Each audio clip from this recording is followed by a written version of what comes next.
আজ থেকে পর্যটন সমৃদ্ধ দ্বীপ সেন্ট মার্টিনে যেতে পারছে না পর্যটকরা। সরকারের পূর্ব নির্ধারিত ঘোষণা অনুযায়ী টেকনাফের এই প্রবাল দ্বীপটিতে যাচ্ছে না পর্যটকবাহী জাহাজও।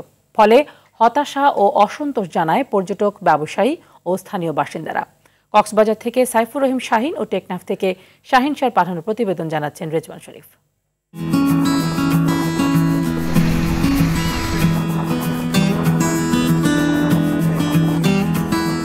দেশের একমাত্র প্রবাল দ্বীপ সেন্ট মার্টিনের পরিবেশ ও সৌন্দর্য রক্ষায় নানা পদক্ষেপ নেয় সরকার। এরই অংশ হিসেবে সেখানে যাতায়াতের বিধিনিষেধ আরোপ করে পরিবেশ, বন ও জলবায়ু পরিবর্তন মন্ত্রণালয়। আগে অক্টোবর থেকে মার্চ পর্যন্ত দ্বীপে যাতায়াতের সুযোগ থাকলেও এবার ছিল নভেম্বর থেকে জানুয়ারি পর্যন্ত।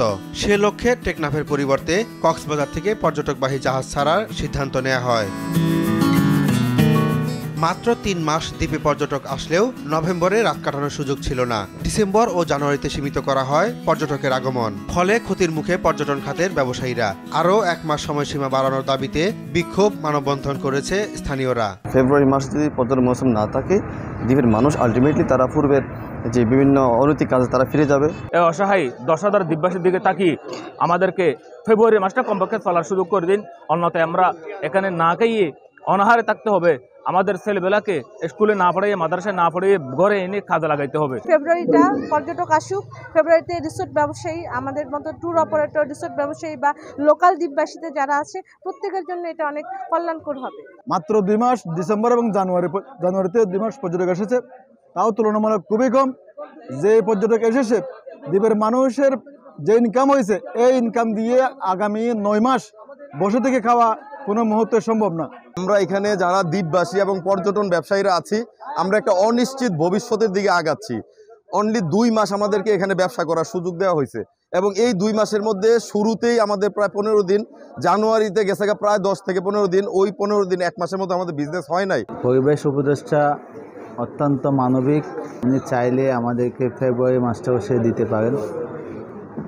আশা করি সে মানবতার দৃষ্টি দিয়ে আমাদের দ্বীপবাসীর চোখে পানি যেন না আসে, সেই জিনিসটা একটু দেখুক। মাত্র 2 মাস, ডিসেম্বর এবং জানুয়ারিতে 2 মাস পর্যটক এসেছে, তাও তুলনামূলক খুবই কম। যে পর্যটক এসেছে, দ্বীপের মানুষের যে ইনকাম হয়েছে, এই ইনকাম দিয়ে আগামী 9 মাস বসে থেকে খাওয়া কোনো মুহূর্তে সম্ভব না। দীর্ঘ সময় পর্যটক না আসলে ব্যবসায়ীরা ক্ষতিগ্রস্ত হবে, সরকারও রাজস্ব হারাবে বলে মনে করেন সাবেক এ সংসদ সদস্য। এখানে হাজার হাজার লোক কর্মসংস্থান জড়িত, তো সরকারের এই দিকটা বিবেচনা করা দরকার। সরকার তো জনগণের জন্য, জনগণের মঙ্গলের জন্য জনবান্ধব সরকার হতে হবে। পর্যটকের জন্য ক্ষতিগ্রস্ত হবে এবং জনগণও নেতিবাচক ধারণা পোষণ করবে পর্যটন সম্পর্কে। সরকারি সিদ্ধান্ত বাস্তবায়নে জেলা প্রশাসন কাজ করছে বলে জানান স্থানীয় জেলা প্রশাসক। সেন্ট মার্টিনে পর্যটন গমনাগমনের ক্ষেত্রে সরকারের যে নির্দেশনা ছিল সেটা 31 জানুয়ারি পর্যন্ত, এবং 31 জানুয়ারিতে যে জাহাজটি যাবে, 31 জানুয়ারিতে সে সকল পর্যটককে নিয়ে তারা আবার ফেরত আসবেন।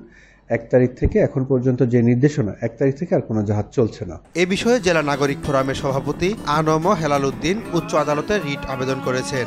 আদালত শুনানির দিন ধার্য করেছেন 4 ফেব্রুয়ারি। রেজওয়ান শরীফ, RTV।